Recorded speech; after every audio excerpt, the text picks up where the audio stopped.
Olá, bem-vindos ao canal Praticando Ciências. Eu sou a professora Samantha Martins e o vídeo de hoje é sobre sistema respiratório humano. Respirar é basicamente fazer trocas gasosas com o ambiente externo, ou seja, capturamos o oxigênio atmosférico e eliminamos o gás carbônico que está sendo produzido no nosso corpo, devido aos nossos processos metabólicos. Para a gente entender melhor como ocorre a respiração, vamos conhecer os órgãos responsáveis pela nossa respiração. Vamos conhecer então as estruturas do sistema respiratório do nosso corpo. A primeira coisa que é visível para a gente é o nosso nariz, o nariz externo. E esse nariz externo, ele possui dois orifícios que são chamados de narinas. E é por essas narinas que acontece a entrada e a saída de ar do nosso organismo. Se a gente reparar, dentro do nosso nariz existem vários pelos e esses pelos eles têm como função fazer a filtração do ar que inspiramos. E depois essas partículas elas ficam presas nesses pelos e vão ser eliminados através do muco. As fossas nasais, além de filtrar o ar, elas têm como função a regulação da temperatura do ar que respiramos. Por exemplo, se está muito frio, esse ar ele precisa ser aquecido para facilitar as trocas gasosas.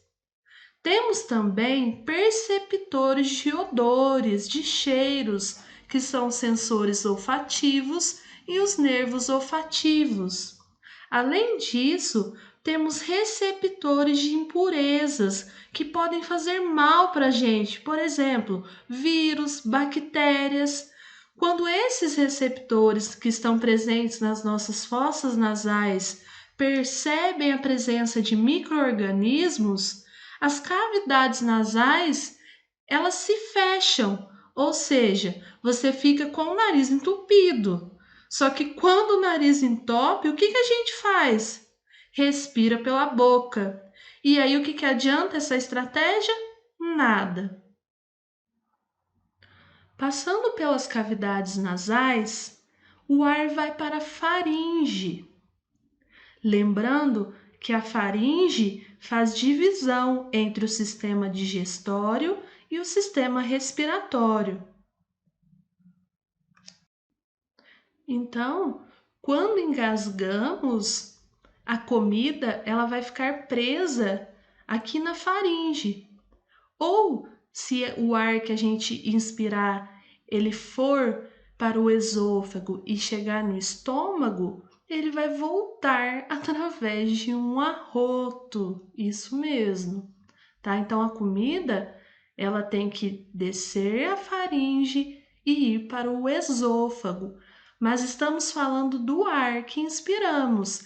Esse ar que inspiramos, ele vai entrar pelas fossas nasais, vai descer a faringe até chegar na laringe.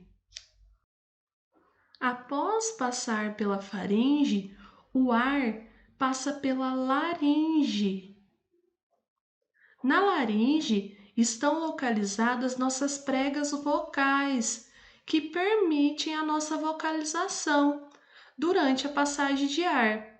Existe também a epiglote, que é responsável por bloquear a entrada de alimentos no nosso sistema respiratório.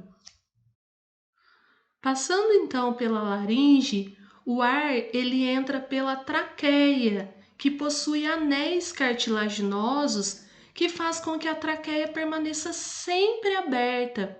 Por exemplo, se a gente dobrar o nosso pescoço, o ar não vai ficar preso ou impedido de passar pela traqueia.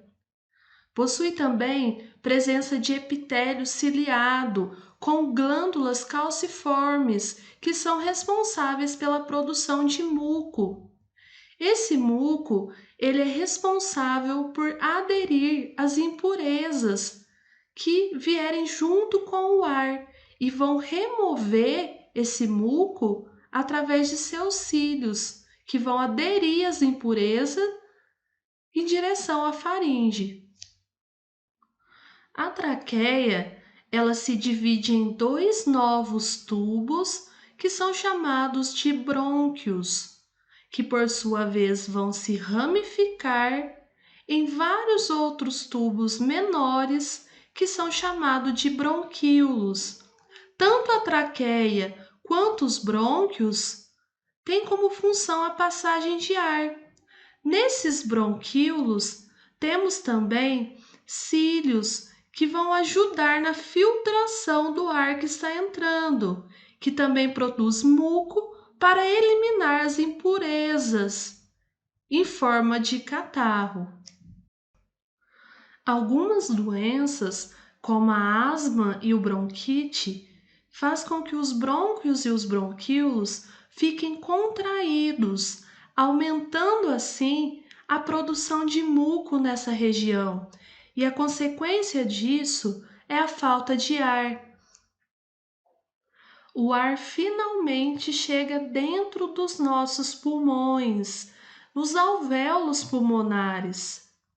Os nossos pulmões possuem cerca de 300 milhões de alvéolos pulmonares, e é nessa região que ocorrerá as trocas gasosas, ou seja, o ar que está chegando vai jogar oxigênio no sangue e vai capturar o gás carbônico para que a gente expire esse ar ruim de volta.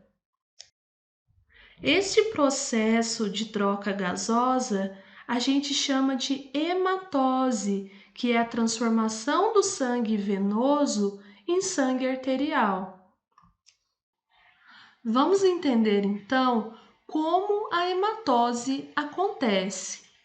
O sangue venoso, ele vai chegar nos nossos pulmões através da artéria pulmonar e ele vai sair dos nossos pulmões através das veias pulmonares. A gente vai analisar aqui um alvéolo por vez. Aqui a gente tem vários alvéolos e aqui um único alvéolo. Repare que grudadinho nele a gente tem um capilar sanguíneo.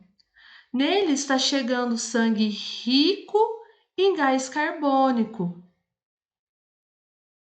Como o gás carbônico que está chegando aqui é em maior quantidade no sangue do que dentro no alvéolo, esse gás carbônico ele vai passar para dentro do alvéolo através de difusão.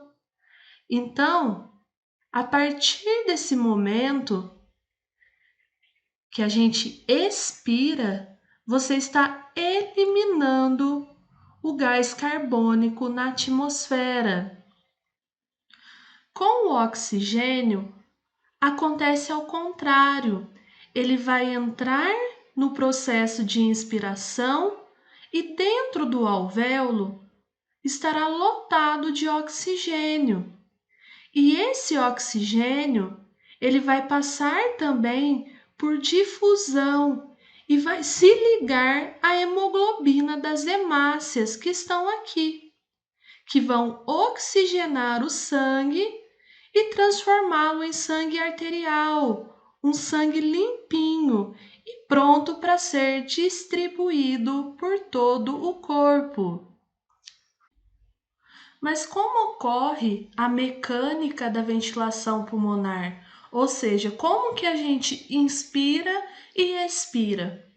A entrada e a saída de ar nos pulmões, ela vai depender da diferença entre a pressão atmosférica e a pressão intrapulmonar, ou seja, dentro do pulmão, a qual ela vai ser criada por ação de músculos respiratórios intercostais e pelo diafragma, que é exclusivo em mamíferos. Os outros animais, eles possuem apenas músculos respiratórios intercostais. O ar ele vai se movimentar no local de maior pressão para o local de menor pressão. Observe então Como ocorre essa mecânica de ventilação? Na inspiração, há o aumento da caixa torácica e na expiração ocorre a diminuição dessa caixa torácica. Pessoal, existem doenças que estão associadas ao sistema respiratório. A gente tem, por exemplo, a enfisema pulmonar, que é a perda da elasticidade do tecido pulmonar devido à excessiva dilatação e destruição dos alvéolos. Pode ser causada pelo tabagismo, também por poluição do ar, queimadas, veículos, indústrias. A gente tem o edema pulmonar, que é o acúmulo de líquido nos pulmões, levando à insuficiência respiratória. Tem a bronquite e a asma, que a gente já tinha falado um pouquinho antes, que é a inflamação das vias respiratórias associadas às infecções virais ou bacterianas e é aguda. Outra doença associada ao sistema respiratório é a asma, que é uma doença inflamatória crônica. Lembrando, crônica é uma doença que tem longa duração, por exemplo, uns 3 meses ou mais.